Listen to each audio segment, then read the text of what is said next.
Hi guys, it's your guy Greg Giants here. Finally, here with a Giants video. Nothing else at the moment. It took a while for the Giants to finally assemble and put together their entire coaching staff. Now, there are still some things missing here, like we don't have an assistant quarterbacks coach.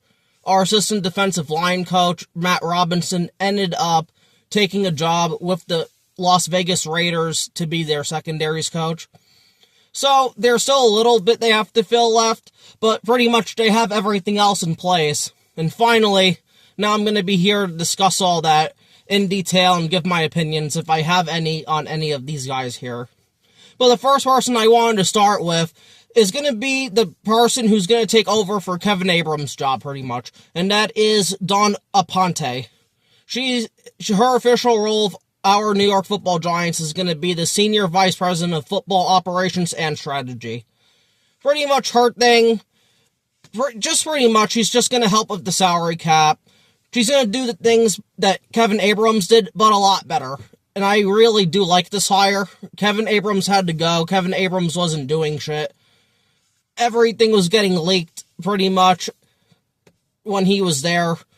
Ever since Kevin Abrams has left, really got fired from us, we really haven't known what was going on. Like, Matt Nagy being hired, we didn't know that was going to happen until it just happened. No reporter knew.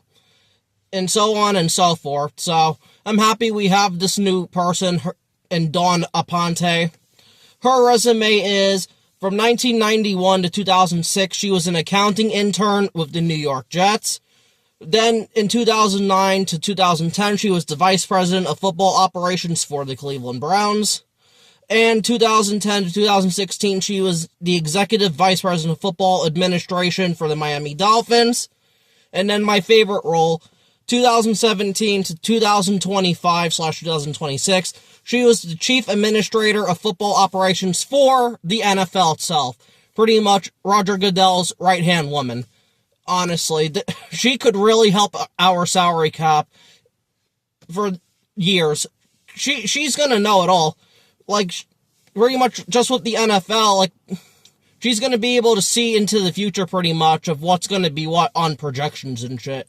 So we'll probably be able to finesse the cap better than the Eagles, than the Rams, than pretty much all these other teams. So I really like this hire. I'm happy we have Dawn Aponte. And I just hope it really goes well for us, and we have her for pretty much like a decade. So, again, I love that hire. I think it's going to be really, really good for us. But now, the first person on this actual coaching staff, since she's not a coach, but I wanted to bring her up anyway. The first coach I want to bring up and really talk about, and I made a video on this already, is our new offensive coordinator, Matt Nagy. As you all know, if you watched my video on him, I don't know why John Harbaugh made this hire. I thought there was better out there. Like, I would have taken the Cliff Kingsbury over him. I just don't get the Matt Nagy hire. Hopefully I'm wrong and it works out. I personally don't think it's going to work out.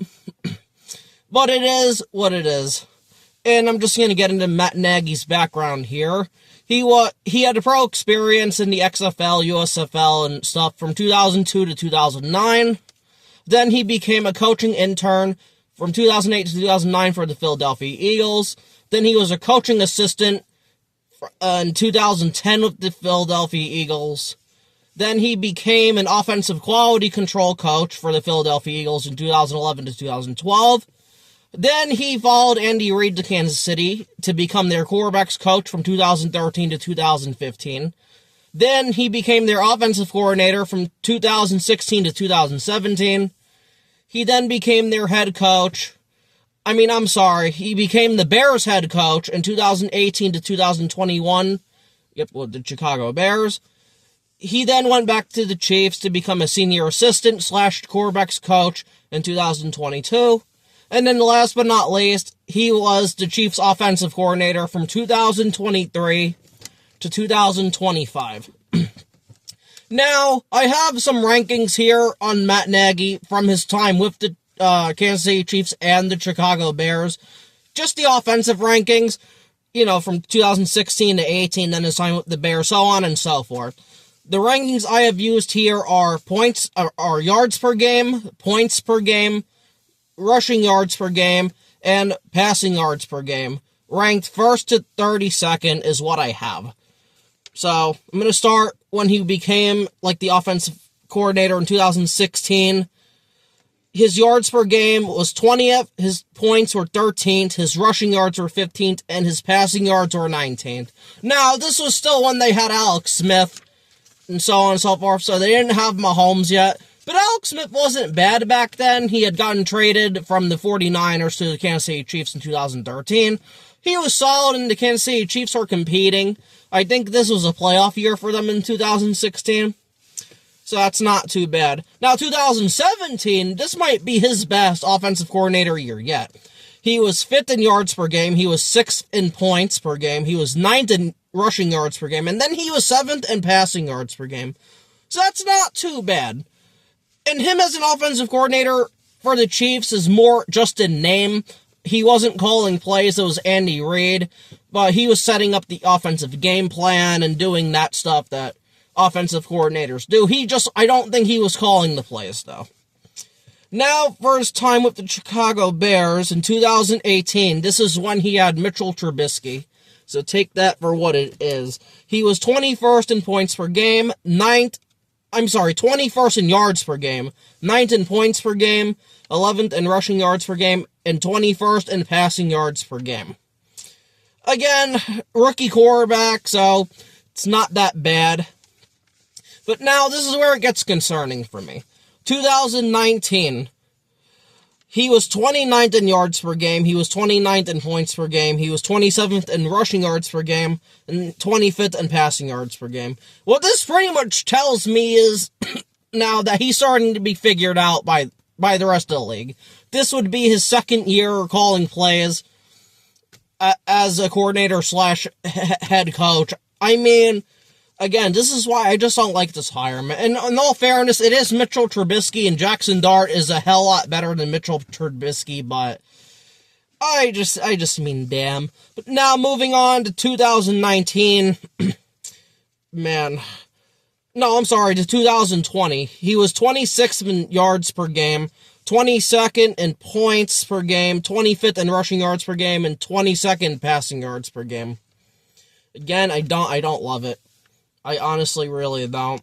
And then his last year with the Chicago Bears as their head coach, he was 24th in passing yards per game, in yards per game, 27th in points per game, 14th in rushing yards per game, and then 30th in passing yards per game. And again, that's the damning thing. Ever since he was a head coach, he got worse in passing yards per game. Where him being our offensive coordinator, that's where he's supposed to excel. Since we have Greg Roman, who I'm going to talk about later, as our senior assistant / run game coordinator. Matt Nagy can't even get the passing game right. Why is he here? That's what I would like to ask John Harbaugh. Oh, man. Then in 2022, he took the year off, I believe. Then 2023, he came back to Chiefs to be their offensive coordinator. He was 9th in yards per game, 15th in points per game, 19th in rushing yards per game, and then 6th in passing yards per game. Again, now this is the Mahomes era. Still, you have to give Matt Nagy some credit, but again, he's not calling plays here. The only time he called plays was with the Chicago Bears, not the Kansas City Chiefs, because Andy Reid calls the plays there. 2024, 17th in yards per game, 15th in points per game, 22nd in rushing yards per game, and then 14th in passing yards per game. So it starts to dip down, which again, I don't like. And then last but not least, last year in 2025, he was 20th in yards per game, 21st in points per game, 25th in rushing yards per game, and 16th in passing yards per game. Now, later in these Chief years, they didn't have Tyreek Hill anymore. Travis Kelce was getting older. Mahomes wasn't playing like his elite self these last couple of years. And then this past year, he tore his ACL, so they had Gardner Minshew. So I can kind of give Matt Nagy a pass for this year. But again, I really do not like this hire. I don't think this is going to work out.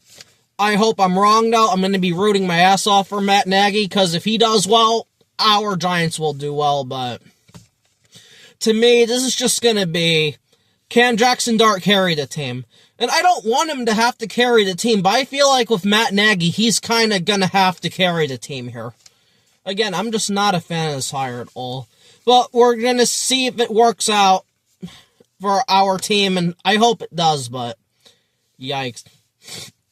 Like, if anything goes wrong, John Harbaugh's not an offensive guy. He's a special teams guy, so Matt Nagy will continue to call plays.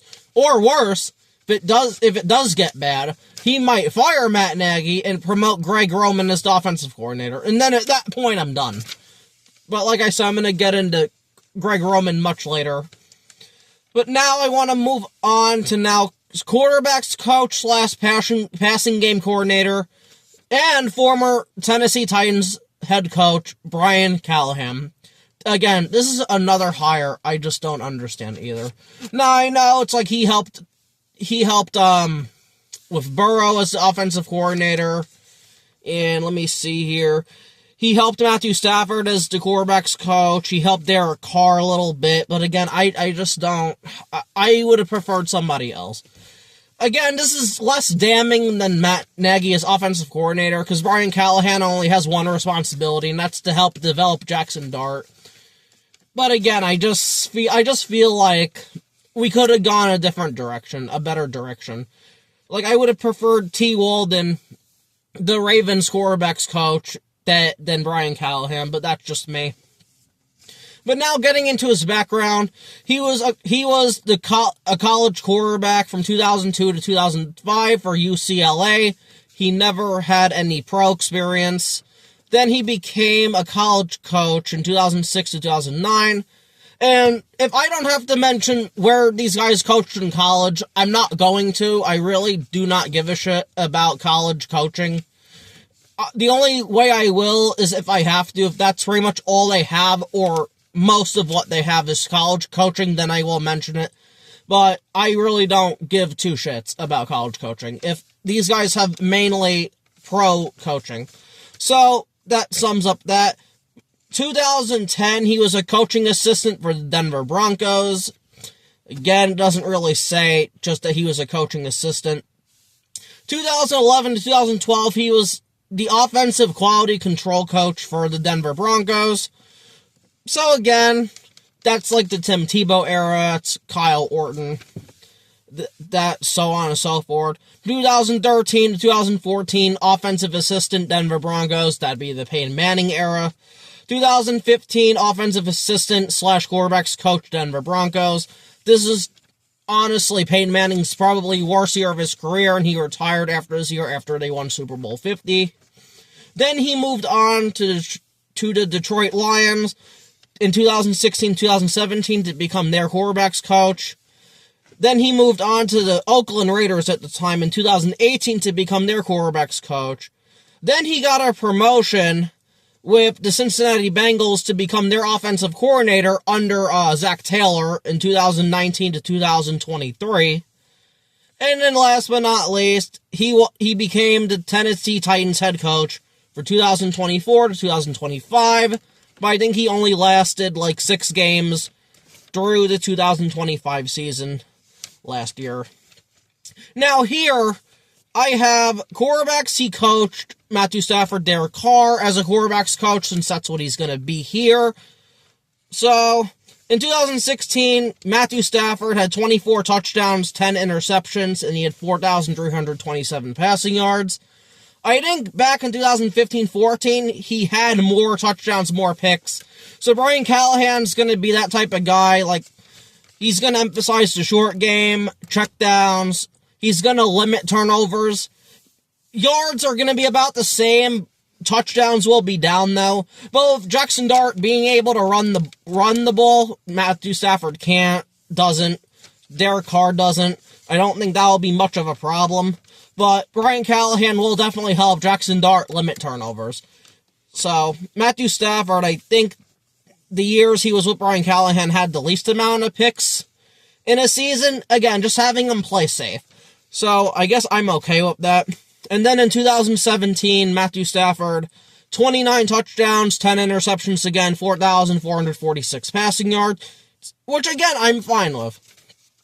If Jackson Dart can be a quarterback that throws, I'd say 23 to 29 passing touchdowns, and then he has like another 7 or 8 and 10 picks. I'm good with that. I have no problems with that. So if Brian Callahan can bring that to our offense, or whatever Matt Nagy decides to do with the offense, that would be fantastic. So that would be great if Brian Callahan could do that, and I think he can. Because I think Jackson Dart's not better than Stafford. I don't even think at that point, but he's definitely better than Derek Carr, who I'm going to bring up now. 2018, 19 touchdowns, 10 interceptions, 4,049 yards. Yeah, definitely, I think Jackson Dart's going to be able to do a lot better than that. I think Jackson Dart will be a guy who averages like 25 touchdowns a year, passing touchdowns a year, maybe rushing like for another 7 and 9 type of quarterback, limiting the turnovers. Jackson Dart, in his rookie year, he only had, I think, 4 picks. So he's not a guy who's really going to make stupid decisions, so we have that going for us. Jackson Dart's biggest problem is he just needs to learn to slide. But more toward the end of the season, especially in that Week 18 game against the Dallas Cowboys, Jackson Dart really started to slide, go out of bounds, and shit. So, honestly, I think Brian Callahan, for him, is going to be fine. Again, I still wasn't happy at the hire at first when we made it. But as days passed and weeks passed, it's like, okay, I could get on board with Brian Callahan as the quarterback's coach. I just would like him not to be the offensive coordinator, which I'm going to get into now. Now, even though the offensive coordinator stats I have here for the Cincinnati Bengals from 2019 to 2023 won't matter really right now since Brian Callahan's just a quarterback's coach. But in case Matt Nagy falls on his face and John Harbaugh is considering promoting Brian Callahan to the OC, I just want to bring up these numbers, though. Again, I don't think Brian Callahan is a good offensive coordinator. And these numbers with Joe Burrow, except for 2019, are going to show that. 2019, they did not have a good quarterback situation. They had Andy Dalton, who was pretty much like trash at that point. Middle of his career, like 6 to 7 years. Then they had, I can't remember, there was another Ryan Finley or something like that started some games, but pretty much yards per game, points per game, rushing yards per game, passing yards per game, that's what I'm going with. 2019, he was 26th in yards per game, 30th in points per game, 25th in rushing yards per game, and 19th for passing yards per game. To note, though, Andy Dalton did start 13 games in 2019 when this was still a 16-game season. I kind of want to give Brian Callahan a pass here because Andy Dalton was never really that good. Yeah, he had A.J. Green, he had Tyler Eifert, he had Giovanni Bernard, he had guys like that, but again, like, just, I'm going to give him a pass for Andy Dalton for 2019. So, that's just what I'm going to do. But now, it gets worse, though. 2020, yards per game, 29th, points per game, 29th, rushing yards per game, 24th, and passing yards per game, 27th. Now, he had 10 games with Joe Burrow in 2020, so, again, take that for what it is. I think they had, I can't remember the other backup quarterback they had. It was Brandon something. He started against my Giants, almost beat us. 2020, started against Washington. But pretty much, I just can't get behind that shit. But it starts to get better. In 2021, this was their Super Bowl year. Yards per game, 13th. 7th in points per game. 23rd in rushing yards per game. And 7th in passing yards per game. Burrow started, I think he started 16 games. I think they benched him in week 18 and 21, because that's when we started to get the 17th game. So, okay, that's not bad. I can deal with that. They ended up going to Super Bowl. They lost the Super Bowl to Matthew Stafford and the Rams. So, again, it is what it is. 2022, yards per game, he was 8th, 7th in points per game, 29th in rushing yards per game, and 5th in passing yards per game. And Brian Callahan's not going to help you with the run. He is not that type of offensive coordinator, which is another reason I don't want him to be the offensive coordinator. I feel an offensive coordinator needs to be balanced, which is why I do not like the Matt Nagy hire, but I'm not going to get into that again. But from this perspective, it's not too bad. I think Burrow started every game in 2022 if he didn't start 16. And then last but not least, in 2023, Burrow started 10 games, 22nd yards per game, 16th in points per game, 31st in rushing yards per game, and 15th in passing yards per game. So it went down, but when you miss your starting quarterback for 6 games, I can let that go a bit. But again, I think Brian Callahan, with what he brings to the table, is not being an offensive coordinator, which is why I can get behind this hire. He'll help Jackson Dart be smarter with the football. He'll help him make better decisions and all that shit. The touchdowns, I hope, go up, because he only had 15 passing touchdowns, which I think Dart can do a lot more. But again, the Giants need to improve their weapons, so on and so forth. But I think from a development fundamental standpoint, I think Brian Callahan can really help out Jackson Dart. I really hope I'm right on that. Cam Ward didn't seem like he really didn't start to develop until Brian Callahan left, but he was the head coach and not the quarterback's coach. But again, we're just going to see what happens. But now moving on to our running backs coach, former Ravens coach, Willie Taggart. I think Taggart, that's what I'm going to go with. Pretty much college quarterback, Western Kentucky, 1995-1998. He had a lot of college coaching gigs from 99 to 2009. Again, I'm just not going to go into it. He became the Western Kentucky head coach from 2010 to 2012.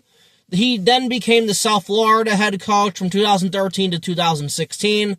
Oregon's head coach in 2017, Florida State's head coach in 2018-2019, Florida Atlantic's head coach, or FAC's head coach from 2020 to 2022. So he's got a lot of head coaching experience, it is college head coaching experience, but it's head coaching experience. So he's got like 10 years of head coaching experience, so I gotta give him his credit there. But then he became the Baltimore Ravens running backs coach in 2023 to 2024. And then last but not least, he became the Baltimore Ravens assistant head coach / running backs coach in 2025. Now, with the Giants, he does not have the assistant head coaching role. That is Chris Horton, our special teams coordinator, who is our assistant head coach. Just in case anything happens to Harbaugh or anything like that, Chris Horton would be the interim head coach. At least that's what it should be anyway. Again, now this hire I didn't mind. Again, head coaching experience and the Ravens running game under him. Now, yes, they do have Lamar Jackson. They did get Derrick Henry in 2024. But the running game stats aren't too bad here, and I really think Willie Taggart can help out Cam Scottaboo, Tyrone Tracy, if we get another running back or something like that. I think he can really help them excel and exceed their games. So, the Ravens rushing rankings from 2023 to 2025. I have rush yards, yards per carry, touchdowns, 20 plus, 40 plus, rushing first downs, and then rushing first down percentage. So, I'm going to start from 2023. The Ravens were first in rushing yards. They were third in yards per carry. They were fourth in touchdowns. They had 21. They had 21. I think they were 21st in 20-yard gains, or it was 20. I forgot how I wrote this. So I'm just going to go with 21, 20-plus yard carries. 4 40-plus yard carries. They were fourth in rushing first downs, and then they were sixth in rushing first down percentage. Again, all pretty good numbers. Again, yes, you have to consider Lamar Jackson and Derrick Henry, but Jackson Dart can do that too. Not as well as Lamar Jackson. Nobody's that athletically gifted since Michael Vick. But Jackson Dart can run for first downs too, so yeah, it won't be as dominant as that, but Jackson, I mean, I wouldn't be surprised if the Giants don't finish top 5 in rushing next season with what we have. But I'm going to move on now to 2024. First in rushing yards again. Yards per carry first. 6th in touchdowns. First in 20-plus yard runs. First in 40-plus yard runs. Tied for first with rushing first downs, and then rushing first down percentage first. So 2024 is probably the best year. Everything was first except for touchdowns, which again is fine, because I think Lamar Jackson had like 30-something plus passing touchdowns, so they just did that more, but that is pretty good numbers to be first in pretty much everything. And this is just the stuff I have down here. So that, to me, is very impressive. And then last year, 2025, the Ravens finished 2nd in rushing yards, 1st in yards per carry, 3rd in touchdown runs, 1st in 20-plus yard runs, tied for 2nd with 40-plus runs, tied for 1st with rushing first downs, and then rushing percentage for first down, they finished 1st. So they really, Willie Taggart, whatever his name is, did one hell of a job with this running game. So, yes, you have to give some credit to Lamar Jackson, Derrick Henry, but, I mean, I just like it a lot. I like where the numbers are. They also had Greg Roman, who I'm going to get into next, but if Willie Taggart and then Greg Roman can help transform this running game into a top 5 unit, I'm in on that. I'm really in on that, because you can run the ball, wear teams down, wear down the defensive lines, make their defense tired and exhausted, and then really take advantage of play action under center, which is, I think Matt Nagy does under center, so that could really help us. So again, I like the Willie Taggart hire. I'm in on that. So, good shit by John Harbaugh on that. Now to get into Greg Roman, the senior offensive assistant, but most importantly, he is the run game coordinator. He's going to have nothing to do with the passing game, which, when I read off these stats, you'll see why. You do not want Greg Roman in any part of the passing game. You really don't at all. So Greg Roman, he was a college player as a defensive lineman, surprisingly enough, from 1992 to 1994. He never became a pro player, I don't think. Then, in 1995 to 2001, he was an offensive line assistant with the Carolina Panthers. In 2002 to 2003, he was the first ever tight ends coach in Houston Texans history, so good shit to Greg Roman there. Then, in 2004 to 2005, he became their quarterbacks coach. In 2006 to 2007, he became the Baltimore Ravens offensive line assistant, so I'm good with that. Then in 2008, he became an offensive coordinator for the Holy Spirit High School in New Jersey, which was a bit weird to me, but okay. 2009 to 2010, he became an associate head coach for Stanford. Now, this is the Jim Harbaugh days. Greg Roman has a great relationship with Jim Harbaugh, and then now John Harbaugh, as you're going to see as I read this, but that's really how this relationship first gets introduced with Jim Harbaugh. And that'll prove it. As in the pros, he comes back to the pros. From 2011 to 2014, he was the San Francisco 49ers offensive coordinator, who was the head coach for the 49ers during that time period. It was Jim Harbaugh, who left Stanford to become the head coach of the San Francisco 49ers. So there you go. From 2015 to 2016, he became the Bills offensive coordinator, that being under Rex Ryan, who was their head coach in that time. 2017, he became a senior offensive assistant / tight ends coach for the Baltimore Ravens. Here comes now the John Harbaugh connection. 2018, he became the assistant head coach / tight ends coach for the Baltimore Ravens. From 2019 to 2022, he became the offensive coordinator for the Baltimore Ravens. That being now Lamar Jackson's second year in the league. And then 2023, he took a year off because I think he got fired or he got let go. And then in 2024, 2025, he went to become the offensive coordinator for the San Diego Chargers, who their head coach currently then and now is Jim Harbaugh. So all that connects. And also to the Bills connection, when he became the offensive coordinator of the Bills. Rex Ryan was the Baltimore Ravens defensive coordinator under Brian Billick, and then 1 year of John Harbaugh. Forgot to mention that. So again, it all comes together. A lot of these coaching hires and stuff are just big connections. It's just a big boys club at this point.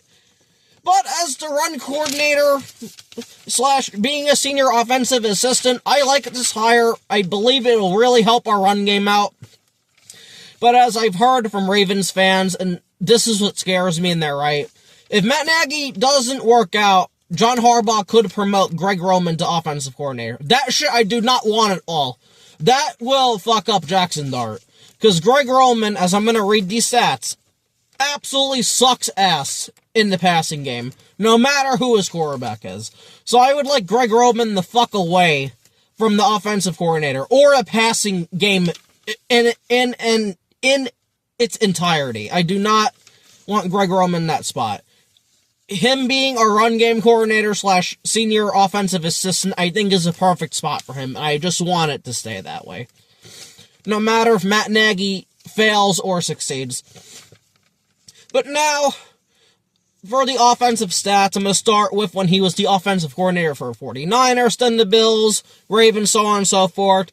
It's the same 4 stats here. Yards per game, points per game, rushing yards per game, and passing yards per game. 2011, he was 26th in yards per game, 11th in points per game, 8th in rushing yards per game, and then passing yards per game. That being with Frank Gore, Kendall Hunter, so on and so forth. Alex Smith, who could run a little bit. Good 49ers offensive line with Joe Staley, Anthony Davis, Mike Iupati. I don't know if they had not David Bass. But point is, their offensive line was pretty stout and a pretty good run blocking unit. So, that's also just something to keep in mind when looking at the Giants' offensive line now. 2012, they were then 11th in points per game, 11th in yards per game, 4th in rushing yards per game, and then 23rd in passing yards per game. Again, just keep an eye on the passing yards per game. 2012 was the last year of Alex Smith for like half the year until he got hurt. Then Colin Kaepernick, who's very infamous now for his protests and such, became their starting quarterback, really added a huge rushing element to the 49ers offense. They ended up going to the Super Bowl that year only to lose to the Baltimore Ravens in the last final seconds. But, again, their rushing game is where Greg Roman succeeds. Also because Frank Gore is an absolute beast, and I love Frank Gore. But still, pretty good rushing stats, not very good passing stats. 2013, 24th in yards per game, 11th in points per game, 3rd in rushing yards per game, and then 30th in passing yards per game. See, this is what I mean with the passing yards per game. Now, in fairness, Colin Kaepernick did struggle in the air a little bit in these final years, even after Greg Roman left the 49ers, but again, like, you had Michael Crabtree, you had Vernon Davis, you had weapons, and they just couldn't do shit in the passing game. That is why, at all costs, please do not promote Greg Roman if anything goes wrong with Nagy. And then last but not least, 2014 with the 49ers, 20th in yards per game, 25th in points per game, 4th in rushing yards per game, and 30th in passing yards per game. Now, 2024 for the San Francisco 49ers is just when everything started to fall apart for them. Jim Harbaugh left, I believe, maybe this year or the year after. Him and Jed York weren't getting along. Patrick Willis retired. A bunch of guys retired. The 49ers from 2014, like 2016-17, were a complete dumpster fire. But still, their rushing game was still dominant, which is really nice to see from Greg Roman. Now, 2015 with the Buffalo Bills. This is what really impresses me with the Buffalo Bills. Now, they had and traded for LaShawn McCoy from the Philadelphia Eagles for Kiko Alonso. So, just keep that in mind. 13th in yards per game, 12th in points per game, 1st in rushing yards per game, and 28th in passing yards per game. Again, that is impressive to be first in rushing yards with the Buffalo Bills if you're Greg Roman. That is good shit right there. Whatever this man does in their run game, it works. And their quarterback was Ryan Fitzpatrick. And no, not Ryan Fitzpatrick. It was E.J. Manuel, I'm sorry. Fitzpatrick was the Jets then. E.J. Manuel, I don't remember ever really running the football. So that is impressive as hell to be first in rushing yards per game if you're Greg Roman. And then 2016, 16th in yards per game, tied for 9th in points per game, 30th in passing yards per game, and then first again in rushing yards per game. That is something I can get behind with these Bills years for Greg Roman. Again, LaShawn McCoy just dominating. The Bills, they did not make the playoffs. They did spoil the Jets for making the playoffs in 15. Yeah, they did not make it until 17 with Tyrod Taylor. I don't know if they still had E.J. Manuel this year, but again, that is impressive. To finish first in rushing yards 2 straight years, not with Jim Harbaugh, not with the 49ers offensive line. The Bills offensive line back then, I don't really remember it, but that is impressive as hell. And then again, the passing yards, like 28th and 30th. Some of that is just E.J. Manuel being garbage because E.J. Manuel sucked. But then you look back at the 49er days, it's like with Alex Smith and Colin Kaepernick that are better than E.J. Manuel. Still pretty much like the same numbers. So again, I don't like that. But again, that's not what Greg Roman is hired for. He is hired specifically to help develop and scheme our run game, which is I'm fine with. Then 2017, 2018, I think he took 2 years off after he got fired from being the Bills offensive coordinator. That's when Rex Ryan got fired. Then the new coach, I think Sean McDermott did not want Roman. So there's that. And then he became the Ravens offensive coordinator in 2019 to 2022. And just going to get into it. Yards per game, he was second. First in points, first in rushing yards per game, and 27th in passing yards per game. So now this is 3 straight years as him as an offensive coordinator. As an offensive coordinator, I'm not counting 17 to 18, being first in the whole entire league in rushing yards. Now, again, Lamar Jackson, Derrick Henry, I have to mention it because Lamar Jackson's that dynamic in the run game. But, man, Greg Roman deserves credit for that. 3 straight years to be able to do that. And then 2020, 19th in yards per game, 7th in points, 32nd passing, so last. And then first again in rushing yards. So this is 4 straight years since he's been an offensive coordinator from 15 to 20, that this man has had his team finish first in rushing yards, which, like I said, is very damn impressive to me. But last in passing yards sucks, but I still think the Ravens made the playoffs that year, and just pretty much, just run the ball. Sometimes running the ball is better than passing the ball if you can do it dynamically and efficiently enough. The Eagles did it to win a Super Bowl. The 49ers during those days ran the ball. The Seahawks ran the ball. Yeah, if you can run the ball, sometimes that's just better than passing it. Less likely to turn the ball over. Yeah, you can still fumble, but less likely for turnovers, less likely mistakes. Because just running the ball is just dominating the other line. That's all running the ball is. Rather, your guards can pull out in time and get to linebackers. Your tackles and centers and such can just push and beat the ever-living shit out of the offensive line is something I like to see. And something I'm very excited about with Cam Scatterboo especially. Tyrone Tracy, he does his thing, but Cam Scatterboo, Greg Roman, honestly, could be a top 5 running back this season if things go well and things go right with who we want to acquire on the offensive line or just free agents in general. And then lastly, his tenure with the Chargers, 2024, this is now the Justin Herbert era that started in 2020 for the Chargers. 20th in yards per game, 11th in points per game, 17th in rushing yards per game, and 19th in passing. Now, in all fairness, I'm going to give Greg Roman a pass here. The Chargers' offensive line is complete and utter dog shit. They didn't draft Joe Alt yet.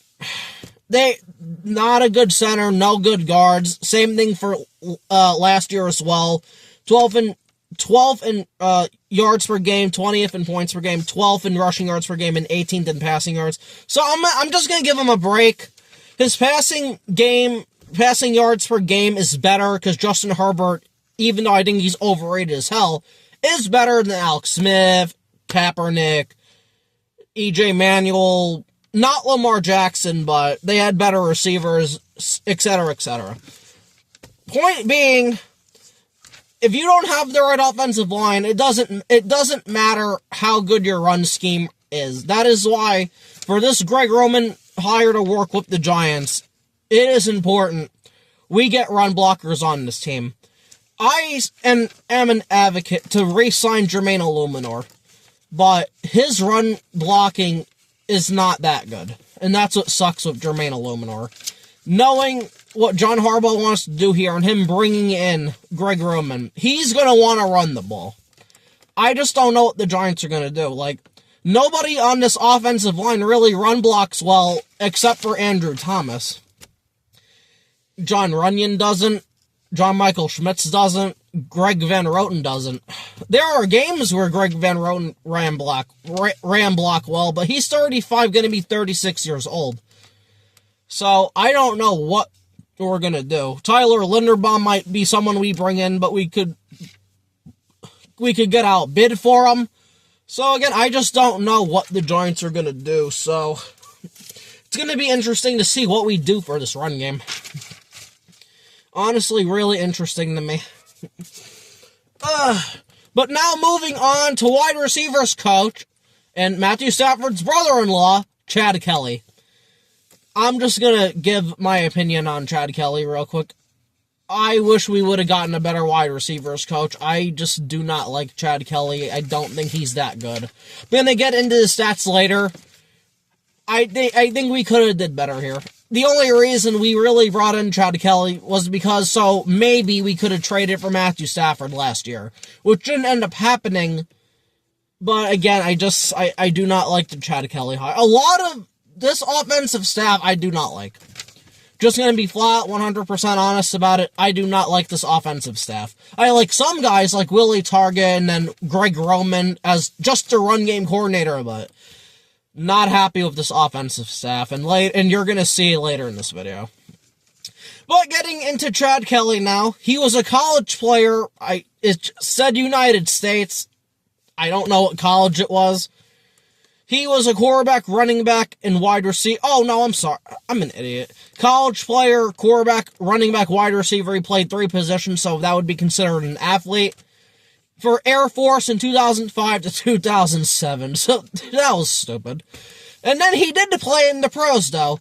As a wide receiver, I believe, for the Eagles in 2010 to 2011, the 49ers in 2012, the Chiefs in 2013, going the Andy Reid route. Chad Kelly has a bit of a connection with Matt Nagy, maybe. And then the Jaguars in 2014. And then that was that. But coaching now, he doesn't have any college coaching experience, which I'm kind of surprised about. He started his days coaching as an offensive assistant for the Buffalo Bills in 2017 to 2018, that being the Sean McDermott hire. 2019 to 2022 as the wide receivers coach for the Buffalo Bills. 2023 to 2024 as the wide receivers coach for Jacksonville Jaguars. And then, like I said, the 2025 assistant quarterbacks coach for the New York Giants, that was to get Matthew Stafford, which is why I do not like this hire. He wasn't hired here based on his skill set. He was hired here to get Matthew Stafford, so I hope he proves me wrong. I hope he makes Malik Neighbors a better receiver, which I don't know how you do that, because he's already fantastic. Darius Slayton, if we keep Wandale, pretty much just help his fucking wide receiver room. Him being a wide receiver coach, I guess, helps, but again, he wasn't hired here because of that, and I don't like it, and we should not have kept him. But it is what it is. But now I'm going to get into the receiving rankings. I have it for the Bills, I have it for the Jaguars. The stuff I have here, if I could find it, he had Josh Allen from 2019 to 2022. I have receptions, yards/receptions, touchdowns, 20 plus, 40 plus, and receiving first downs. So with Josh Allen in 2019, this was his second year. Bills were 29th in receptions, 26th in receiving yards, 13th in yards/receptions, 24th in touchdowns, 15th in 20 plus plays, 15th again in 40 plus plays, and then tied for 28th receiving first downs. Again, Josh Allen's second year, he didn't really start to be this fantastic elite quarterback until like 2020, 2021. So 2019, second year, Josh Allen, who's a project anyway, you could give Chad Kelly a pass on this. Moving on now to 2020, he was 28th in receptions, 3rd in yards, which is very good, 8th in yards/receptions, tied for 3rd in touchdowns, 4th in 20-plus yard plays, tied for 5th in 40-plus yard plays, and then 3rd in receiving first downs. For Chad Kelly. 2021, he was 7th in receptions, 10th in yards, 22nd yards/receptions, 7th in touchdowns, 16th in 20-plus yard plays, 15th in 40-plus yard plays, 5th in receiving first downs. So again, Josh Allen's starting to get his groove now. So that's why those numbers are a bit better. Then last but not least, his last year with the Bills, 2022, he was 14th in receiving or receptions, 9th in yards, 6th in yards/receptions, tied for 2nd in touchdowns, 13th with 20-plus yard plays, tied for 3rd with 40-plus yard plays, 8th in receiving first downs. Now, I believe they had stuff on Diggs during this time. I think in 22 and 21, he got traded from the Vikings to the Bills. They could have gotten Antonio Brown. Antonio Brown didn't want to be a Bill, so on and so forth. So, again, numbers look good, but it is what it is. And then the Jaguars receiving stats from 2023 to 2024. This is Trevor Lawrence, him being here now for his 2nd and 3rd year. 5th in receptions, 8th in yards, 19th in yards/receptions, 21st in touchdowns, 17th in 20-plus yard plays, 9th in 40-plus yard plays, and then 12th in receiving first downs. I can't even think of their Jaguars or receivers. I think they had Christian Kirk here. They did not have Travis Hunter yet. They did not have Brian Thomas until 2024, which I'm going to bring up. And I don't think they had Parker Washington until this past year.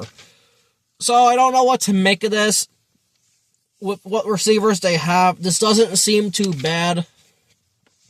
But now moving on to 2024, he was 21st in receptions, 24th in yards, 17th in yards/receptions, 28th in touchdowns, tied for 9th with 20-plus yard plays, tied for 6th with 40-plus yard plays, and then 21st in receiving first downs under Chad Kelly. Again, I really hope it works out. I do not like this hire. Those stats, again, it's based on the quarterback, it's based on receiver, so it's hard to judge him as a coach. I just wanted something. But again, I hope it works out. I really, really do hope from the bottom of my heart, hope it works out. But I could see the Giants moving on from Chad Kelly next year if they view somebody better as a wide receivers coach. Moving on now to tight ends coach, Tim Kelly for the Giants, who is one of the few coaches we are actually retaining. I think this is the first coach on this staff since I've been reading this that we're retaining. Oh, and Chad Kelly. But yeah, so Tim Kelly's history here, he was a college player. He was a defensive tackle for Eastern Illinois in 2004-2007. It's really funny to me that these offensive coaches some of them were defensive players. But I guess that's good in a way. He then had college coaching gigs in 2008 to 2013 on the defensive side of the ball. Again, I don't give a shit about that, but it is what it is. Then in 2014-2015, he was the offensive quality control coach for the Houston Texans. In 2016, he was an assistant offensive line coach / offensive quality control coach for the Houston Texans. 2017 to 2018, he was the tight ends coach for the Houston Texans still. Then in 2019, he was the offensive coordinator for the Houston Texans. 2020, he was the offensive coordinator / quarterbacks coach for the Texans. 2021, his last year with the Houston Texans, he was the offensive coordinator again. 2022, he was the passing game coordinator for the Tennessee Titans. 2023, he became an offensive coordinator again for the Tennessee Titans. Then in 2024-2025, he was a tight ends coach for the Giants. And then later in that year, 2025, when Brian Daboll got fired, he became the interim offensive coordinator for the New York Giants / tight ends coach. So Tim Kelly doesn't have that bad of a resume, being an offensive quality control coach. Being on the defensive side of the ball helps him understand how to beat defenses. So I like Tim Kelly. I don't mind Tim Kelly. I wouldn't have minded keeping Tim Kelly. So I'm glad we did that. But now to get into the offensive rankings for both the Texans and then the Titans that 1 year. 2019, he was 13th in yards per game, 14th in points per game, 9th in rushing yards per game, and 15th in passing yards per game. That's not too bad. I don't remember if they still had Lamar Miller in 2019, the Houston Texans. Probably not. But those aren't the worst stats in the world for Houston. I can't remember their quarterback. It could have been... Oh, it was Watson. It was Watson. Yeah, it was Watson. That's my bad. I was going to say Brock Osweiler, but no, it was Deshaun Watson, yeah. So 2019 year, not bad. I think Houston made the playoffs, lost to the Chiefs in the playoffs. But then 2020, this is where it gets bad. 18th in yards per game, 19th in points per game, 31st in rushing yards per game, and then 4th in passing yards per game. Again, a lot of these guys, except Greg Roman, don't really know what to do with the running game, which I guess is fine. It's whatever, but that's discouraging after having such a good 2019. But then it's 2021 where you want Tim Kelly nowhere near the offense. 32nd yards per game, 30th in points per game, 32nd rushing yards per game, and 28th in passing yards per game. Jesus, that's hideous. Then I think he ended up getting fired. 2022, he took a year off. Then he became the Titans offensive coordinator in 2023. 28th in yards per game, 27th in points per game, 17th in rushing yards per game, and 29th in passing yards per game for him. Again, no, I don't mind the Tim Kelly hire. He didn't do bad with us as the offensive coordinator, interim offensive coordinator later in the year when Daboll got let go in week 10. I think Tim Kelly ended up taking it over for the rest of the year when Mike Hafton became the interim head coach. He gave up his play calling duties, gave it to Tim Kelly, and then so on and so forth. And it wasn't bad. I wouldn't mind Tim Kelly being the offensive coordinator. I just need the running game to be better. But as the tight ends coach, hopefully he can help Theo Johnson, who kind of did have a little bit of a breakout year. He just needs to get better with not dropping the ball. Daniel Bellinger always still being a beast. Thomas Fidone not looking too bad when he was out there in the preseason. Didn't really get a lot of regular season offensive snaps. But again, I like Tim Kelly in the role he's in. So that's a thumbs up hire. Well, thumbs up not letting him go somewhere else. And I'm glad Tim Kelly is on the staff. Offensive line coach Mike Bloomgren. I'm just gonna fly out. So I do not like this hire. I do not like this hire at all. The Giants should have just kept Carmen Barcelo. They should have just guaranteed Carmen Barcelo the job instead of dicking them around. Because it was the Todd Monken thing that fucked us all up. George Warhop was supposed to be our offensive coordinator if Monken came in. I didn't want him. I just wanted Barcelo to be here. And the fact the Giants lost Barcelo makes me absolutely sick to my stomach. I hope Carmen Barcelo does a kick-ass job in Tennessee, and I wish him nothing but the best. But Mike Bloomgren, he was the Browns' offensive line coach last year. And really, on this, his only pro offensive line job, I think his only pro job on here. God almighty. I'm just going to get into it. Mike Bloomgren was a college player in 1996 and 1997. Then he became a college coach in 1999-2006.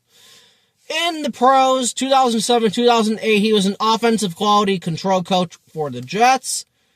2009, he was an offensive assistant for the Jets. 2010, he was an assistant offensive coordinator for the Jets. That being in coaching under Rex Ryan, who has a relationship with John Harbaugh, who almost became our defensive coordinator. So again, connections, and then some more connections. Then he went back to college in 2011 to 2012 to be the run game coordinator / offensive line coach for Stanford, no, not AKA Jim Harbaugh. No, he was the 49ers. Anyway, 2013, offensive coordinator / offensive line coach for Stanford. 2014-2017, associate head coach / offensive coordinator / offensive line coach for Stanford. Now, AKA Jim Harbaugh. So that's where that connection is. And then 2018 to 2024, he became the head coach for Rice University. So that's not a bad resume there. But the thing that throws me off then, 2025, the offensive line coach for Cleveland Browns. They were a horrible offensive line.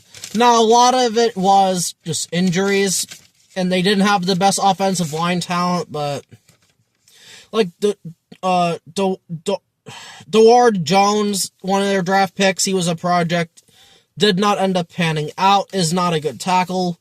Cornelius Lucas, I think, is the backup. Then they had Joe Bitonio, who's a Pro Bowler / I think All-Pro. Center, Ethan Pollock. Right guard, Wyatt Teller / Tevin Jenkins. And then right tackle, Jack Conklin. Again, injuries. Tevin Jenkins gets hurt. Jack Conklin gets hurt. I understand injuries. You needed to do better offensive line coach than this. If this guy fails, our offensive line goes to shit. You can kiss the run game goodbye. That's not happening. And Dartwell, this to me was the most important hire on this offensive staff besides offensive coordinator.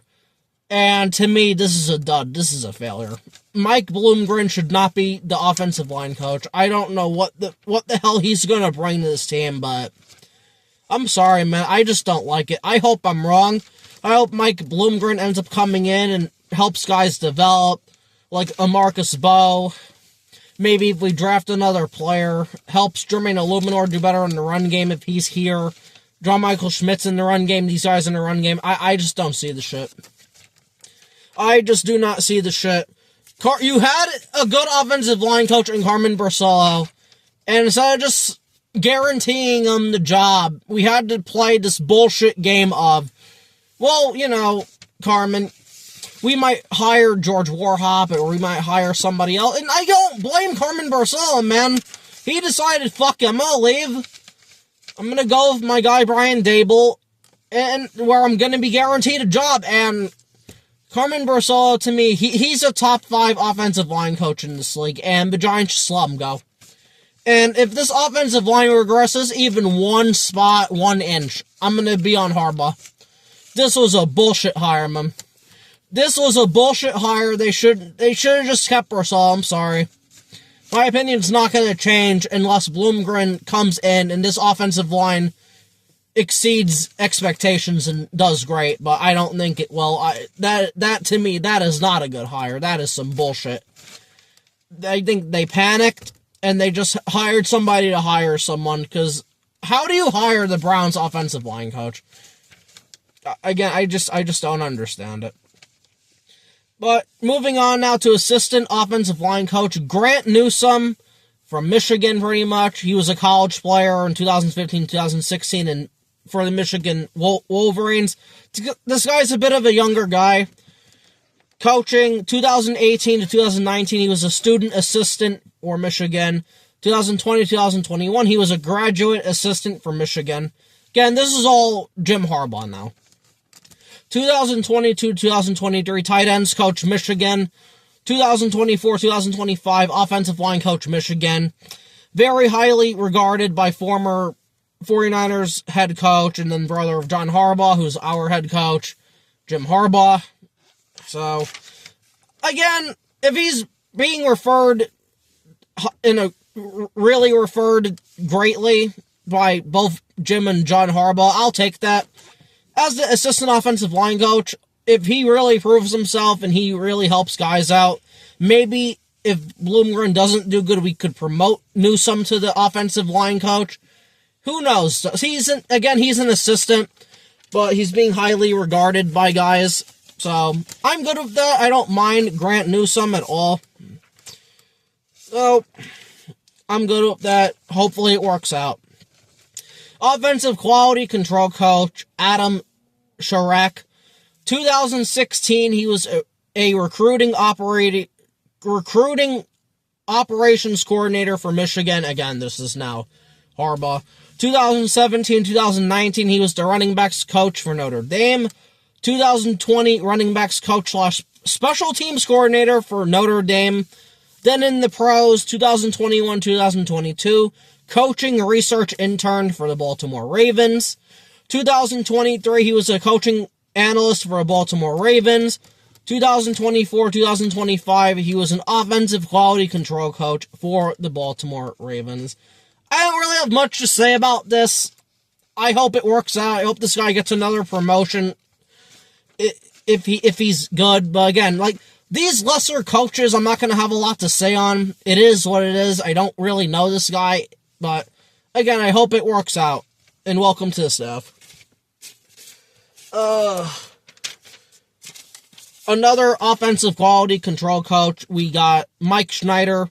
College, 2012, he was a quarterback / special teams graduate assistant from Wingate University. 2013-2014, running backs coach, Wingate University. 2015-2017, offensive analyst for Coastal Carolina University. 2018-2020, offensive quality control coach for the Chicago Bears. 2021, assistant quarterbacks coach / offensive quality control coach for the Chicago Bears. And 2022-2023, he was a football analyst for the Atlanta Falcons. Then 2024-2025, he was an offensive assistant coach for the Houston Texans. Again, same thing as the other guy, Adam. Don't really know what to say. I have no idea. Then lastly, on the offense, and it's been an hour already, and we're just now up to the last of the offense. This is a long video, and I'm sorry. But like I said, I was making a big coaching video, but regardless, football analyst Noah Riley, 2020 offensive assistant, College of San Mateo. Yeah, I think that's what it is. 2021-2022 coaching research intern for the Ravens. 2023, he was a coaching analyst for the Ravens. Then 2024-2025, he was a football analyst for the Ravens, and that's what he's going to be doing with us. I don't know specifically what that means, but I don't know. It is what it is. But now, jumping to defense. Now, the defensive staff, I like a lot more than I do the offensive staff, so I have some positive things to say. And we're going to start with our new defensive coordinator, Dennard Wilson, who I love. I love this hire for us. I'm going to get into it later. But his resume, college player in Maryland from 2000 to 2003 as a cornerback / safety. Pro experience, he was a safety for Washington Redskins in 2004, I guess next to Sean Taylor. College, then he became a college coach, 2004-2008. Again, he has so much pro experience, I don't care about the college coaching. 2008 to 2011, he was a pro scout for the Chicago Bears. 2012 to 2014, he was a defensive quality control coach for the St. Louis Rams back then. 2015-2016, he was a defensive backs coach for the Rams. This is where his defensive backs thing starts and begins, which makes me happy. 2017 to 2018, he was a defensive backs coach for the New York Jets. That being, I think, the Jamal Adams years. 2019 to 2020, he was the defensive passing game coordinator / defensive backs coach for the Jets, so he gets another role there. Then in 2021, he was the defensive backs coach for the Eagles. 2022, he was the defensive passing coordinator game / defensive backs coach for the Eagles. I guess this being with James Bradbury and shit. 2023, he was the defensive backs coach for the Ravens. Then in 2024, 2025, he was the defensive coordinators for the Tennessee Titans, which that was his first ever defensive coordinator whatever. Now for the Tennessee Titans defensive rankings. In 2024, yards per game, he was second. Points per game, he was 30th. Passing yards per game, he was second. And then rushing yards per game, he was 26th. But points per game seems a little fucked up, but it is what it is. But the yards per game, the passing yards per game, that is what we need to focus on. This guy specializes in secondary. That is the Giants' biggest weakness on defense. Maybe linebacker, but the secondary is not much better.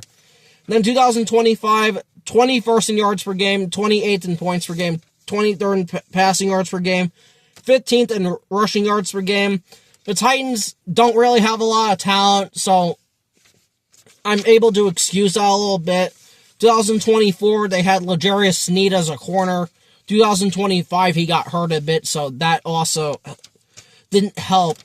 But now into why I like Dennard Wilson so much. Like I said, he specializes in secondary, which is what the Giants desperately need help with.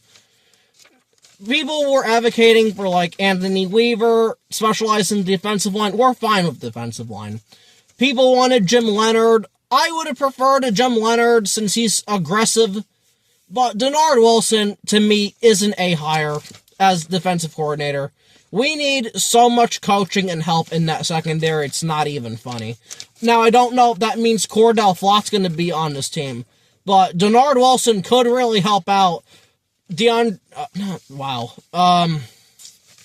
2023 first round pick, if I can remember his name. Regardless, he's going to be able to help him out a lot. Yes, he does have a talent, but the effort and shit's not there, so I'm hoping Dennard Wilson can help him with that. He can help Javon Holland, he can help Tyler Nubin be better. Then maybe if we keep, like, an Art Green, we keep some of these other, like, corners, but again, I'm really, really happy with the Dennard Wilson hire. He was able to help a Titans team that didn't have a lot of talent be able to be second in the league in passing. And this is a passing league. You need a guy like Dennard Wilson that can help with that. He did great with the Eagles secondaries. He did good with the Jets secondaries. He did even good with the Ravens secondary. Ever since he left, their secondary has been struggling. So again, I love Dennard Wilson. I know he's going to do well here. I hope he's our defensive coordinator for a while. I honestly really, really do. But now moving on to our new defensive line coach, Dennis Johnson, who replaces, I believe, Andre Patterson. Dennis Johnson, in college, 2012-2013, he was a graduate assistant for Northwest State. Then he was 2014-2015, a graduate assistant for LSU. 2016-2017, an outside linebackers coach for LSU. 2018-2019, a defensive line coach for LSU. 2020-2023, defensive line coach for Baylor. And then in the pros, his first ever stint in the pros. 2024-2025, the Baltimore Ravens defensive line coach. Again, I'm fine with this hire. Andre Patterson wasn't getting the best out of Dexter Lawrence that last year. I'm fine with a change here. Maybe he could really help Darius Alexander. He could help Dexter Lawrence. He could help Brian Burns. He could maybe help Kayvon Thibodeau if he's still on this team. I do not mind this hire at all. I'm in on it. So that's just where I'm going to stand on it. So hopefully Dennis Johnson does a good job with this defensive line. And like I said, we do not have an assistant defensive line coach right now, so don't know when the hell that's going to happen, but it is what it is. But now the first person on this defense returning to the Giants is now, and has a promotion, run the game coordinator / outside linebackers coach. Charlie Bullen makes his New York Giants return. But out of respect, I'm just going to list his resume here. In college from 2009-2011, he was a graduate assistant DB's coach in Iowa. Then he went to pros. 2012, defensive assistant for the Miami Dolphins. 2013-2015, assistant defensive line coach for the Miami Dolphins. 2016-2018, he was an assistant linebackers coach for the Dolphins. 2019, assistant linebackers coach for the Cardinals. 2020-2022, an outside linebackers coach for the Cardinals. Then he went back to college in 2023 to be an outside linebackers coach / outside linebackers coach / pass rush coordinator for Illinois. And then 2024 to 2025, he was our outside linebackers coach. And then in 2025, after Shane Bowen got fired, I think Kafka at that time, who took over for Brian Dable, promoted Charlie Bullen to be the interim defensive coordinator. And he didn't do too bad. He didn't do too bad as the interim defensive line coordinator. He took over his first game was against the Patriots. That was week 12. Yeah, that seemed like that was week 13. Yeah, week 13, 15, 16, 17, 18, he took over. And he didn't do too bad. And Brian Burns was a big advocate of why Charlie Bullen returned and got a promotion. So I'm in on Charlie Bullen. He did not do bad with us when he became the defensive coordinator. And Charlie Bullen has gotten defensive coordinator interviews, but turned some other ones down. So this might be the last year we keep Charlie Bullen. He might be a defensive coordinator somewhere next year. But really, that just proves how good he was last year. Was the defense still perfect last year? No, but it did a lot better. It did a lot better. We ended up beating the Raiders. We beat the Cowboys. So we got 2 more wins than we did with fucking Shane Bowen, who was just awful. But so I give Charlie Bullen his credit. I just hope he can keep that shit up with us. And really, really get the best out of these linebackers, because that's another big weakness of ours.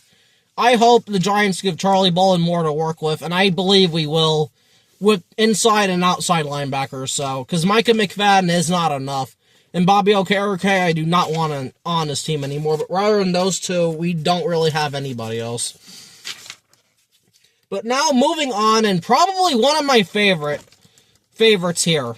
Inside linebackers coach Frank Bush. Now, this guy has a lot of experiences. He was born, I think, in 1965. I'm really eager to see what he does with these linebackers. This is going to be a bit of a long one, though.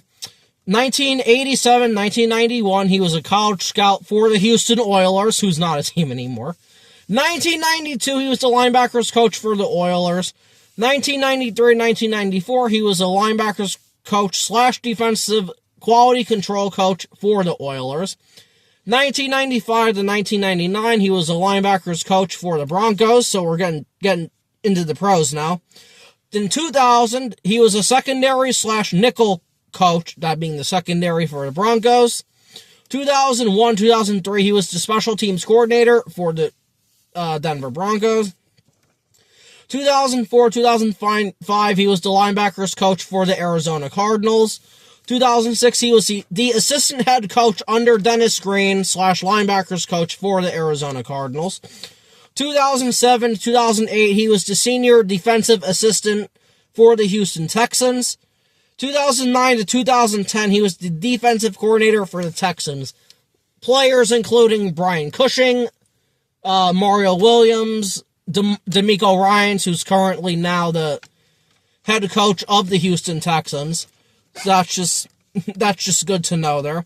2011, 2012, he was the linebackers coach for the Tennessee Titans. 2013, 2016, he was the linebackers coach for the St. Louis Rams, including coaching former Giant Alec Ogletree and former Ram. 2017, 2018, he was an assistant head coach / linebackers coach for the Miami Dolphins. I think that was under Adam Gase. 2019, 2020, he was the assistant head coach / inside linebackers coach for the Jets. 2020, he was the interim defensive coordinator for the Jets. 2021, 2023, he was the linebackers coach for Falcons. And last but not least, 2024, 2025, he was the linebackers coach for the Tennessee Titans. I love the experience Frank Bush has, ever going back to 1987, so. And again, just as a linebackers coach, I just want him to get the best out of Micah McFadden and those guys. That's all I'm asking him to do. But some defensive coordinator rankings I have for him as the Houston Texans defensive coordinator. I don't count interim defensive coordinator because I don't know how many games, so on and so forth, but 2009, he was 13th in yards per game, he was 17th in points per game, he was 18th in passing yards per game, and he was 11th in rushing yards per game. So that doesn't seem too bad, but then it gets bad, though. 2010, yards per game, he was 30th, 29th in points per game, 32nd passing yards per game, and then 13th in rushing yards per game, and then that's when I believe he just got fired or let go, so. And no, he did not get to coach up J.J. Watt, as J.J. Watt went to Houston in 2011. That would have been cool to see, but at the end of the day, I like this hire. This is probably maybe my favorite coaching hire just because of the experience Frank Bush has. And I really, really hope he can transform this linebacker core. I really, really do from the bottom of my heart. Whether it's Demetrius Flanagan-Fowles, it's Nevin Hewitt, it's other guys we bring in, it's McFadden, so on and so forth. Getting now into assistant linebackers coach Matt Pease, and if that last name seems familiar, you would be correct. He is the son of Hall of Fame head coach Dean Pease. So, he started as a coach in the pros, so I don't think any college here. 2018, 2019, he was a defensive assistant quality control coach for the Tennessee Titans. 2020, he became a head coach for Findlay High School in Ohio. Again, yep, that's a high school. Only for 1 year. 2021, 2023, he was a defensive assistant for the Atlanta Falcons. 2024, he was a defensive analyst / special projects coach. I don't know what that means. For the Chicago Bears.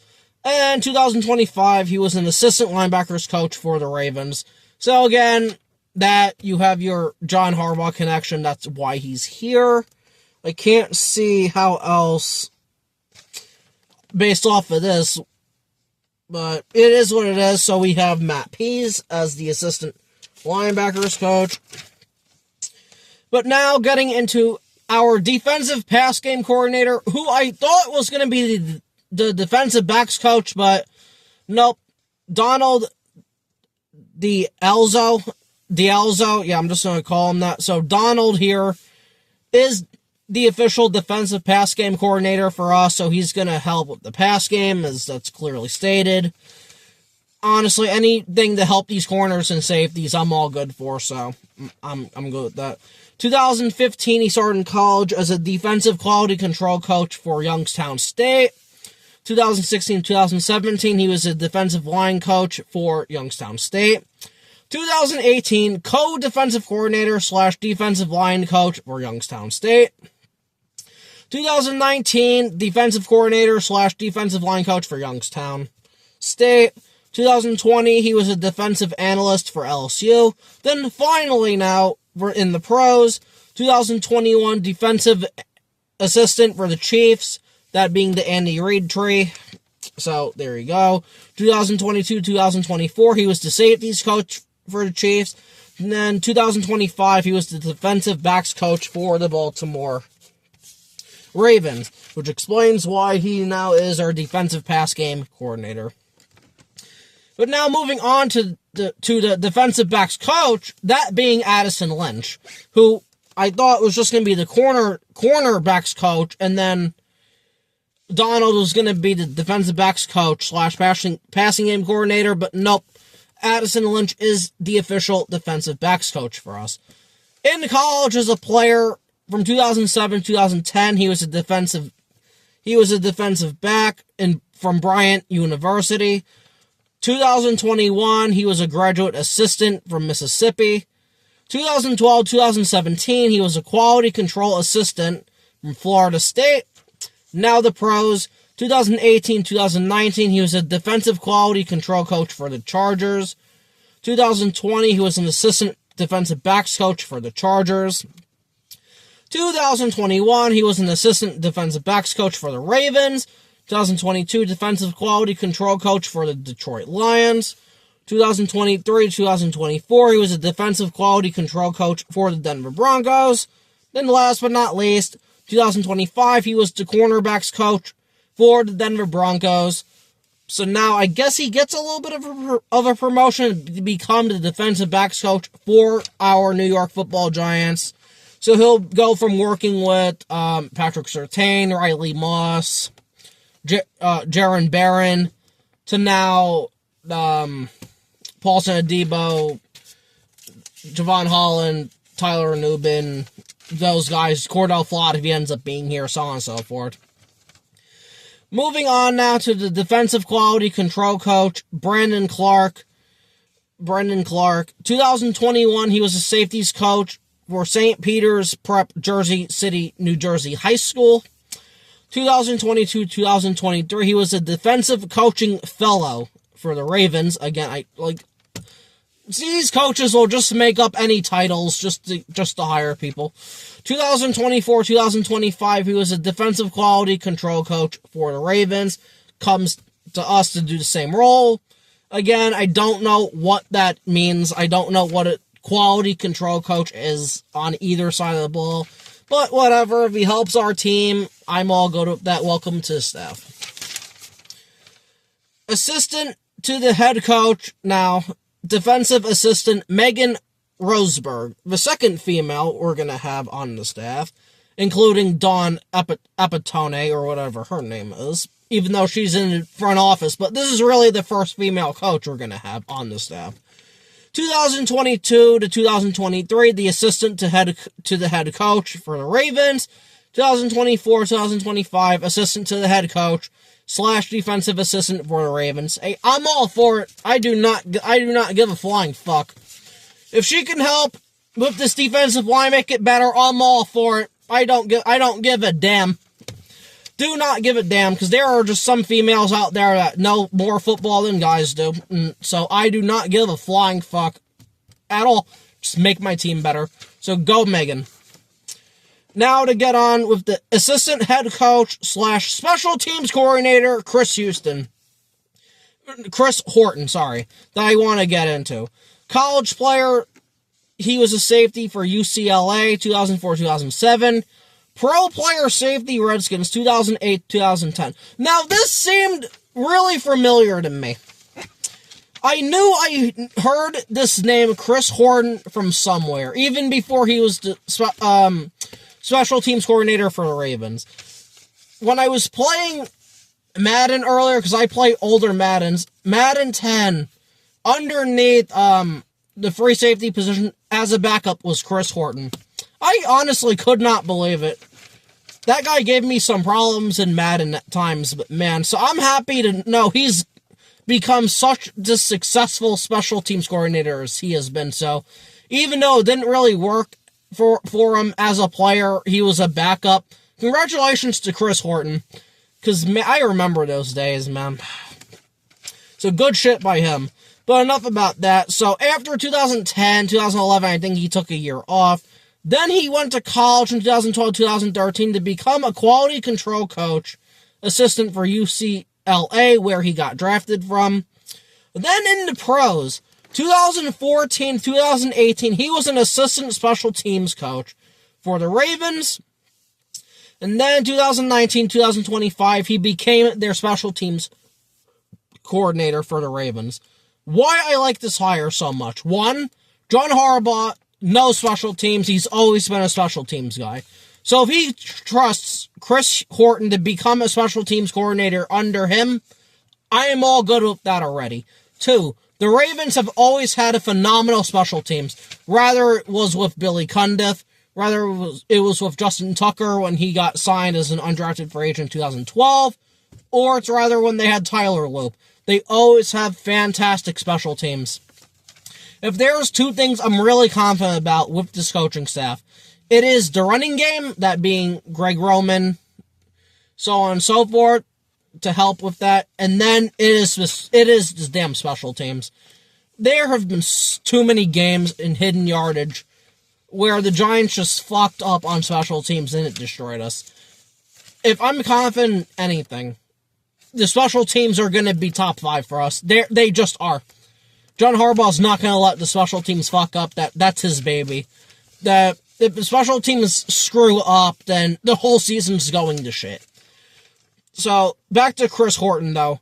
I didn't write down any special team rankings, so it was just annoying trying to look up that shit, but they've always been top 5 and highly respected, so their coverage has always been good, their punters have always been good, and their kickers have always been good. Tyler Loop, I believe he'll get it together, he'll get his shit together, but again, I'm all good with Chris Horton. I really am. I believe this special teams is going to take a jump up. With Michael Gabriella getting fired, as he should have, because he sucked. After the first 8 weeks, he was terrible. I really like Chris Horton in this spot, so make the special teams better. That's what we need, because honestly, special teams is what wins and loses you games, especially in the playoffs. The Rams had one of the worst special teams ever, and that is why they lost the playoffs ultimately. It was bad. So just make my special teams better. That is all I ask. Moving on now to assistant special teams coach TJ Weist. He has a big resume as well. I'm going to try to just skim through it quickly.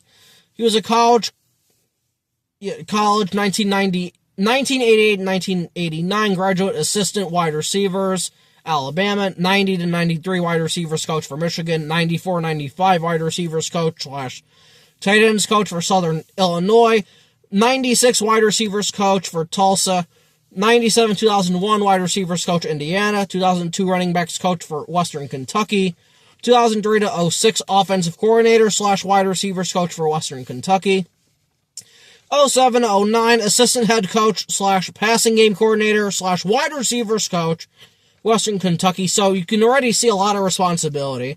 2010-2012 wide receivers coach Connecticut, 2013 interim head coach / offensive coordinator for Connecticut. 2014 he took a year off, so 2015 senior offensive analyst Michigan. 2016 interim head coach again / co-offensive coordinator / wide receivers coach for South Florida. Holy shit. Then in the pros finally, so in 17 he took another year off. 2018 coaching analyst for the Ravens. 2019 to 2020 assistant special teams coach for the Ravens. That is currently what he's going to be with us.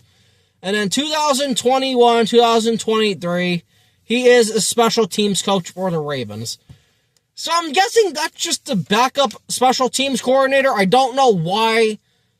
I don't know what the hell is a special teams coach. But whatever. But regardless, his official title of us is the assistant special teams coach, not coordinator. It's whatever. Again, don't really give a shit. I think the special teams will be top 5 with us just because of John Harbaugh and Chris Horton alone. So, hey, but I'm good. Add another guy. I don't give a shit. Now, this is going to be the last really important position that I want to bring up. And this is Ronnie Barnes' former position. And that is our new head athletic trainer that we have not had since the 1980s when Ronnie Barnes got hired in the first place. And that is going to be Adam Bennett. His thing, 2017-2021, he was the head athletic trainer for Florida Atlantic. 2023-2025, head athletic trainer for the University of Miami with the Hurricanes. I Ronnie Barnes needed to go. The amount of injuries and shit we were getting were just inexcusable to me. And I know injuries isn't his fault, but it just seems like really more toward like the early to late 2010s, we just kept getting hurt all over the place. I really hope Adam Bennett can really help with that. I need my whole team to stop getting hurt by like week 5, week 6. Like, the shit's getting inexcusable now. We lost Odell. We lost Marshall. We lost Neighbors. We lost Daniel Jones. We lost so many guys on this fucking turf. Just so many guys. So I hope Adam Bennett can help. It could end up being the same thing, but we need a change. Ronnie Barnes has been in that spot for 40 years. Since Lawrence Taylor was playing football and since we won our first Super Bowl in the 80s. Ronnie Barnes is still part of the staff. He got demoted, though. I believe Ronnie Barnes, apparently in that front office, is like John Mara's other son or whatever. He pretty much, he's that important to the organization. So they didn't just let him go and fire him like they did Kevin Abrams. Again, I don't give a shit. Just get Ronnie Barnes the fuck out of the head athletic trainer spot. So I am rooting my ass off for Adam Bennett. And everybody else should be rooting their ass off for Adam Bennett as well. I wish I had more on him. I just don't, though. I did what I could with what I had. I think, it was one of the sites, I think it was Big Blue Interactive, or was another one. But I thank them for the information I was able to find on Adam Bennett. But it is what it is. But again, I'm just rooting for him. Another return to the Giants staff. Executive Director of Player Performance, Aaron Wellman. His college days, 1996-1997. He was a graduate assistant strength and conditioning coach. I'm going to fuck that up a lot. Indiana, 1998 to 2000. He was the assistant strength and conditioning coach, Indiana. 2001-2003, assistant strength and conditioning coach, Michigan State. 2004 to 2008, director of football strength and conditioning, Ball State. 2009-2010, strength and conditioning coach, San Diego State. 2011-2014, director of strength and conditioning for Michigan. 2015, assistant director of strength and conditioning, Notre Dame. Then the pros. 2016-2019, strength and conditioning coach for our New York Giants. So this was under the last year of Reese, then Gettleman. 2020-2003, went back to college to become the senior assistant athletic director for football performance, Indiana. Then, last but not least, 2024 to now, executive director of player performance for the New York Giants. That is his current role. It did not change. Again, I don't know. These next things I'm going to read about, I do not know much about. I just want to introduce the entire staff. I don't know. As long as he's doing a good job, I really don't give a shit is what it is. But we need to see the players do better, though. But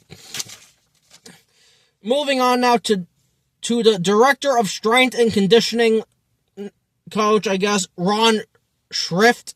He is from the Ravens, but he was a college player. He was a wide receiver / tight end from 2007 to 2010 from Ada, Pennsylvania. I have no idea. Good luck with that. Then in 2017, he became an administrative assistant performance coach, I guess, for the Ravens. Or whatever. 2018, performance staff assistant for the Ravens. 2019, coaching analyst performance for the Ravens. 2021, 2022, assistant strength and conditioning coach for the Ravens. 2023, 2025, strength and conditioning coach for the Ravens. So he's going to have that same role with us now for 2026 as he went and followed Harbaugh. The assistant director of strength and conditioning coach, Drew Wilson, who I thought was going to be the the director, but it's not. In college, in 2004, he was the assistant strength and conditioning coach for Florida State. 2005, 2006, assistant strength and conditioning for Kansas. 2006, 2010, the director of strength and conditioning for Connecticut. 2011, 2015, he was the director of strength and conditioning for Maryland. 2016, 2020, the director of strength and conditioning, Colorado. Colorado Buffaloes. Then in the pros, 2021 to 2023, the assistant strength and conditioning coach for the New York Giants. 2024, the assistant director of strength and conditioning coach for the New York Giants. And then 2025, he became the director of strength and conditioning for the Giants. So I guess he gets a bit of a demotion here since we got Ron Schrift or whatever his name is. But again, I don't give a shit. It is what it is. The performance manager / assistant strength and conditioning coach, Sam Coad. 2011-2012 for the Rugby League, he was the assistant strength and conditioning coach for the Gold Coast Titans. 2012-2014, he was the assistant strength and conditioning coach for the Brisbane Lions. Then he went to college, 2014-2015, performance manager / assistant strength and conditioning coach, Michigan. That being, no, not Jim Harbaugh. 2015-2017, same job as in Michigan for Oklahoma. 2018-2019, same job, Texas A&M. 2020-2025, he was the director of performance / assistant strength and conditioning coach for the Giants. So, I don't know if he's not the director, so I guess just remove that. I have no idea. I have no idea of this shit. It is what it is. These guys I'm mentioning now are the guys you're never gonna know who the hell they are. You're just not gonna know. And that's okay. I don't need to know who Ryan Shrift is, Sam Coad is. I don't need to know who these guys are. Unless they're making a direct impact and whether a player does well or not, I really don't need to know who they are. But they're who John Harbaugh brought on, so it is what it is. Assistant strength and conditioning coach, Chris Allen. For college, 2003-2007, he was the assistant strength and conditioning coach for West Virginia. 2008, he was the coordinator of strength / director of skill development for West Virginia. 2008-2011, he was the associate director of strength and conditioning / director of skill development, Michigan. I have no idea. I'm just as lost as you watching. I don't know what this shit means. 2012-2018, he was the associate athletics director for strength and conditioning for Arizona. For the University of Arizona. 2018-2020, he was the assistant football strength and conditioning, Kansas State. 2020, athletic performance coach, Indiana. 2021-2022, the assistant director of strength and conditioning / director of speed development for West Virginia. 2023-2024, the assistant director of performance enhancement, Arizona. And then his first pro job, 2025, assistant strength and conditioning coach, Giants. So he comes back to do the same thing. So a lot of these guys, I think, are just coming back just to do the same thing they've been doing. I think whoever it was, one of the last guys, Coad, or whoever got demoted, I don't know, man. Assistant strength and conditioning coach, Mark Naylor. College, 2003, strength and conditioning intern, Michigan. 2003-2004, assistant strength and conditioning coach, Missouri. 2004-2006, football strength and conditioning graduate assistant, Ball State. Then in the pros for like 2 years, 2006-2007, strength and conditioning assistant for the Baltimore Ravens. That being under Brian Billick. 2008-2011 in college, Director of Strength and Conditioning for Football, Ball State. 2011-2017, Assistant Strength and Conditioning Coach for Michigan. 2018 to 2019, Director of Football Performance, Eastern Kentucky. Then in the pros again, 2020-2023, Assistant Strength and Conditioning Coach for the Arizona Cardinals. And then 2025 to now, Assistant Strength and Conditioning Coach for the Giants. Same role, it is what it is. Finally, then last but not least, Assistant Strength Coach Brian Ellis. In the pros, 2013-2015, Strength and Conditioning Coach, Assistant for the Chargers. 2016, Assistant Strength and Conditioning Coach for the Bengals. 2017, Performance Administrative Assistant for the Ravens. 2018, Performance Staff Assistant for the Ravens. 2019, Performance Coaching Analyst for the Ravens.